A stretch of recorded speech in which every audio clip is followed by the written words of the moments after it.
What's up, everybody? John Eric Poli here with My MMA News, and today's guest will be fighting Daniel Marcos on Dana White's Contender Series on September 19th. That will be week 8 of this season, season 6. Pleased today to be joined by Brandon Lewis. Brandon, thanks for being here, man. Appreciate the time. Hey, thank you, John. I appreciate you having me on. I'm so excited for this fight coming up. It's about 3 weeks from right now, and I'm feeling ready. Yeah, and this is a major opportunity for you too. I know you're familiar with the scene. You were on the show last year. Is it still an exciting thing for you? I know for a lot of fighters, like their first time coming out of the Contender Series, it's a really big deal because you get the opportunity to fight in an octagon in front of Dana White. You obviously have that experience. Do you still kind of get all the big excitement, or is it more kind of I've been here, done that type of a thing? With every fight, it's an exciting experience, no matter how big or small the platform. In the end, at the end, I see myself at the top, so I'm not really shocked by all the lights and the exposure and this and that. But yeah, it helps that I've been there before. I've experienced the Apex Center. I've experienced fighting in front of Dana White. It's not going to be any issue for me. I'm more excited than nervous than anything, and I'm just super excited to put on a good show. And I know for a lot of fighters too, right, when they first get that word like, hey, you've been selected to come out of the Contender Series, there is a bit of an excitement where you call it the parents, family, friends. It makes a whole big kind of spectacle type of a thing out of it. And for good reason, obviously, because it is, again, a major opportunity, like we said before. For you, say, along those same lines, being that this is the second time, was there a major type of reaction, celebration type of a thing like there may have been last year for this opportunity? Not really. This is something that I kind of expected, in the sense of I know I'm going to get to this point. I know I'm going to get to the UFC. It's more so just a matter of time and when it happens. And so I'm glad I got this opportunity to go on the very next season like I did last time. So the timing was great. I just fought about probably less than a month ago, and I'm feeling pretty healthy, and I got that call, and now this is my opportunity to seize. And I've noticed from other fighters in the past that have gotten the second chance on the show, they will often talk about how, hey, I thought I was a good fighter and a talented fighter coming into my first opportunity. If you thought I was good in an opportunity like that last year, wait till you see me on this season. So same thing, can you relate to that type of a thing there, that you are a much better fighter right now than you were a year ago when you had that first opportunity against Mo Miller? Oh, 100%. I mean, I've been fighting for a long time. I've been training martial arts for a long time, 15 years now. And every time I think, oh, well, this is going to be my opportunity, it's going to be my time, I realize, hey, it's going to take a lot more extra hard work to get to the point that I see myself at. And I'm all game for it. So last year I thought I was ready. I was in there. I was willing to fight. Unfortunately, that was one of the most boring fights I've ever been in my life. Everyone that's seen me fight before, I always try to finish the fight. I always try to put on an exciting fight, and unfortunately my opponent didn't have the same mentality going into it. But I mean, that's on my fault as well. It's not on my opponent. I have to make sure no matter what situation that I'm put in a fight, I can turn around whatever's going on and make it my opportunity, my time to showcase my skills. So that's what I worked on from my last time on Contender Series. No matter what's getting thrown at me, no matter if someone's just trying to hold me down or just trying to win the fight or whatever, I'm going to try to get out. I'm going to try to finish the fight no matter what happens, and I'm going to make sure it happens this time around. All right, so let's get into the X's and O's of this thing here. Obviously, right, you're in training camp right now down there in Tampa, Florida. Just how's your camp going as you now really kind of start to, start to peel back a little bit? I know fight night's kind of creeping up here as what we are at the end of August here, your second week of September. So fight is literally right around the corner here. Yeah, no, training's going really well. I actually trained quite a bit. I had a really long camp preparing for my fight that I just fought before. So I feel very ready, very minimal injuries going into this. So I had a lot of hard work, a lot of training prior. Took a week to kind of recover, get myself back together, and then just kind of continuing the grind. I had a lot of teammates from my team Def War. They all just fought recently too. So we have a lot of good energy going on in the gym. And when the whole team kind of has that energy and we have fights back to back going on, it's a different feeling than going into it kind of a little bit more solo when you're the only one fighting. So energy in the gym has been amazing. Training's been amazing. Yeah, it's my time.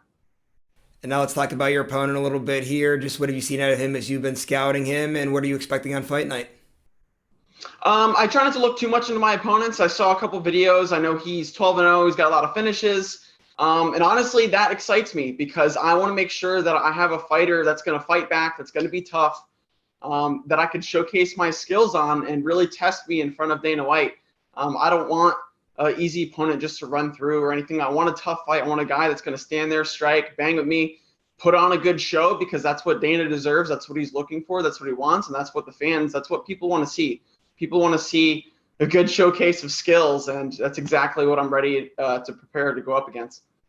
Yeah, and something else along all those lines too, and you kind of related to it a few answers there. Dana does like that excitement. He likes to see finishes, especially on the show. And you mentioned the last time when you were on Contender Series, you kind of came out to fight. Your opponent did it, ended up being a very boring fight. Do you feel any sort of pressure to have to go out there and get a finish in any sort of way in order to make that big impression on the boss, or is it just kind of about going out there, taking care of business, and getting the W?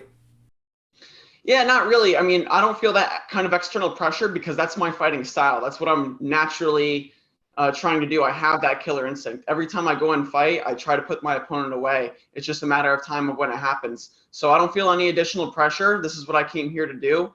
And every time I step in the cage, I'm going to put a hurting on whoever's in front of me. So. All right, so now let's stick with training lines, not so much on these specifics, but I wanted to ask you about the MMA scene down in Tampa. And we talked about this a little bit when we were off air. I thought it was pretty interesting. And you were telling me how it's growing in Tampa, but it's still not as big as, you would see in the South Floridas with the American Top teams and the Sanford MMAs and all of those gyms down there. Just talk a little bit about the gym at Def4, what it's been like having them to help you grow and evolve in a fighter, and just this whole entire MMA scene down there in Tampa and how it's been growing over the years here. Yeah, I mean, in the Tampa Bay area, there's a lot of talent out here. We just don't have the exposure that these big gyms that got in early, made a name for themselves early on in the sport, like American Top Team, like you said, Sanford, all these big gyms. We just don't have that yet. But I feel like it's coming because we have the talent and we have a lot of fighters that are making a lot with what little that they have. And that's kind of the whole thing with Def4 is like, yeah, sure, we may not have like this 30-foot octagon, all this high-level equipment and nutritionists and this and that, whatever, but you don't need that. This is fighting. You just need a hardworking group of guys that are willing to put in the work and go out there and fight. And at Team Def4, I mean, that's exactly what we do. We got Blake Smith. He's the CFFC lightweight champion. We've had a lot of guys come in and out and really just put on really great fights, high level, high skill out here. So we just need that exposure, and that's what I'm looking to do. I'm looking to go on a Contender Series, looking to make it in the UFC, looking to make a big name for myself, put Tampa on the map a little bit more because the Tampa area definitely deserves it. And as you talked there too about how there's a lot of great talent down there in Tampa, and it just maybe hasn't been exposed to the world yet. Obviously, we don't have a crystal ball. We can see the future here, but just in your honest opinion, do you think in maybe the next 5-10 years that there is going to be a big hotbed of fighters down there in Tampa, and all of a sudden we're not going to see the obviously American Top Team and Sanford MMA is still always going to be there, of course, but you're going to start hearing about other gyms down in the state of Florida as to just those two big juggernauts right now. Oh, 100%. And not only that, a lot of people, I mean, Florida's just become a hot spot in general. A lot of people are just moving down to Florida. The Tampa Bay area specifically, like real estate, like people are buying properties out there. Like the area itself is growing. And so that just brings a lot more money, a lot more things going into the Tampa Bay area. So with the sport growing itself, MMA itself is growing, Tampa's growing, the fighters, we already have the skill. I just see nothing but big things in the next 5-10 years. And I think it's going to be something like we see in South Florida right now with all these gyms popping up and making a big name for themselves. Gotcha. Now I want to move to a few outside the cage things, and we'll start with your background right now. I've been interested. I've been kind of staring off behind you. I really like that. What's glowing back there in the background? Oh, what is that? And what's kind of those? I see some like action figure type things back in the corner too. Yeah, I got some Funko Pops. I got some memorabilia. This is a little photo of my first professional fight with kind of like my corner there, my hand wrap. Yeah, and over there, it's one of my sponsors, and it's one of the companies that I work for as well. I'm not sure if I could shout out any sponsors on your platform. Of course you can. Yeah, of course. Yeah. So, basically it's a cryptocurrency platform. I work for them. They help out fighters. They help sponsor gyms. and things going on in MMA, and that's kind of what I'm about too. Like I said, not only with the Tampa Bay area, but all over the world, different places around the world, there's a lot of talent out there, and we're just kind of seeing it in different parts of the world of hey, there's talent, but there needs more exposure and there needs more backing of these fighters and these guys. And there's hot pockets around the world that we don't know of where there's a lot of good talent, and we just need to expose that and find that and bring light to it. So that's kind of what I'm about. And that's what Marshall Inu, one of my sponsors, they're about as well. So, yeah.